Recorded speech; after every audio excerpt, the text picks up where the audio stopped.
जो लोग भगवान कृष्ण की प्रत्यक्ष पूजा न करके अप्रत्यक्ष विधि से उसी उद्देश्य को प्राप्त करने का प्रयत्न करते हैं, वे भी अंततः श्री कृष्ण को प्राप्त होते हैं। अनेक जन्मों के बाद बुद्धिमान व्यक्ति वासुदेव को ही सब कुछ जानते हुए मेरी शरण में आता है। जब मनुष्य को अनेक जन्मों के बाद पूर्ण ज्ञान होता है तो वह कृष्ण की शरण ग्रहण करता है। यदि कोई इस श्लोक में बताई गई विधि से भगवान के पास पहुंचता है तो उसे इंद्रिय निग्रह करना होता है, प्रत्येक प्राणी की सेवा करनी होती है और समस्त जीवों के कल्याण कार्य में रत होना होता है। इसका अर्थ यह हुआ कि मनुष्य को भगवान कृष्ण के पास पहुंचना ही होता है, अन्यथा पूर्ण साक्षात्कार नहीं हो पाता। प्रायः भगवान की शरण में जाने के पूर्व पर्याप्त तपस्या करनी होती है।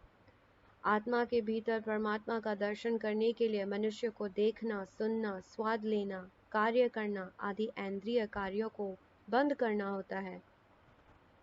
तभी वह यह जान पाता है कि परमात्मा सर्वत्र विद्यमान है। ऐसे अनुभूति होने पर वह किसी जीव से ईर्ष्या नहीं करता। उसे मनुष्य तथा पशु में कोई अंतर नहीं दिखता, क्योंकि वह केवल आत्मा का दर्शन करता है, ब्राह्म्य आवरण का नहीं।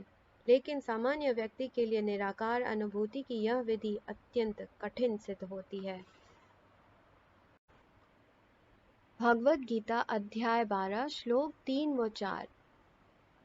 ये त्वक्षरम् अनिर्देश्यम् अव्यक्तं पर्युपासते सर्वत्र गम अचिन्त्यं च कुटस्थम् अचलं ध्रुवम् सन्नियमेन्द्रियग्रामं सर्वत्र समबुद्धयः ते प्राप्नुवन्ति मामेव सर्वभूतहिते रताः।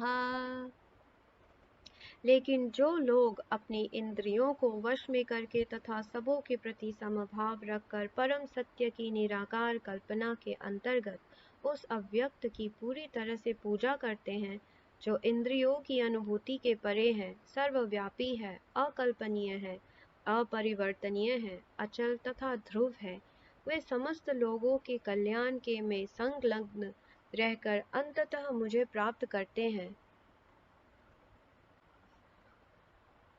जो लोग भगवान कृष्ण की प्रत्यक्ष पूजा न करके अप्रत्यक्ष विधि से उसी उद्देश्य को प्राप्त करने का प्रयत्न करते हैं, वे भी अंततः श्री कृष्ण को प्राप्त होते हैं।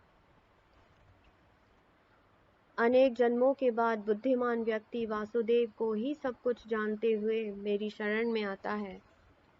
जब मनुष्य को अनेक जन्मों के बाद पूर्ण ज्ञान होता है तो वह कृष्ण की शरण ग्रहण करता है। यदि कोई इस श्लोक में बताई गई विधि से भगवान के पास पहुंचता है तो उसे इंद्रिय निग्रह करना होता है, प्रत्येक प्राणी की सेवा करनी होती है और समस्त जीवों के कल्याण कार्य में रत होना होता है। इसका अर्थ यह हुआ कि मनुष्य को भगवान कृष्ण के पास पहुंचना ही होता है, अन्यथा पूर्ण साक्षात्कार नहीं हो पाता। प्रायः भगवान की शरण में जाने के पूर्व पर्याप्त तपस्या करनी होती है। आत्मा के भीतर परमात्मा का दर्शन करने के लिए मनुष्य को देखना, सुनना, स्वाद लेना, कार्य करना आदि इंद्रिय कार्यों को बंद करना होता है। तभी वह यह जान पाता है कि परमात्मा सर्वत्र विद्यमान है। ऐसे अनुभूति होने पर वह किसी जीव से ईर्ष्या नहीं करता। उसे मनुष्य तथा पशु में कोई अंतर नहीं दिखता, क्योंकि वह केवल आत्मा का दर्शन करता है, ब्राह्म्य आवरण का नहीं। लेकिन सामान्य व्यक्ति के लिए निराकार अनुभूति की यह विधि अत्यंत कठिन सिद्ध होती है। Those who do not directly worship the Supreme Godhead Krishna, but who attempt to achieve the same goal by an indirect process, also ultimately achieve the same goal, Sri Krishna. After many births, the man of wisdom seeks refuge in me, knowing that Vasudev is all. When a person comes to full knowledge after many births, he surrenders unto the Lord Krishna. If one approaches the Godhead by the method mentioned in this verse, he has to control the senses, render service to everyone, and engage in the welfare of all beings. It is inferred that one has to approach Lord Krishna, otherwise there is no perfect realization. Often there is much penance involved before one fully surrenders unto him.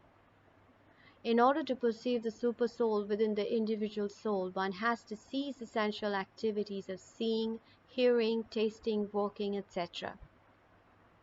Then one comes to understand that the Supreme Soul is present everywhere. Realizing this, one envies no living entity. He sees no difference between man and animal, because he sees soul only, not the outer covering.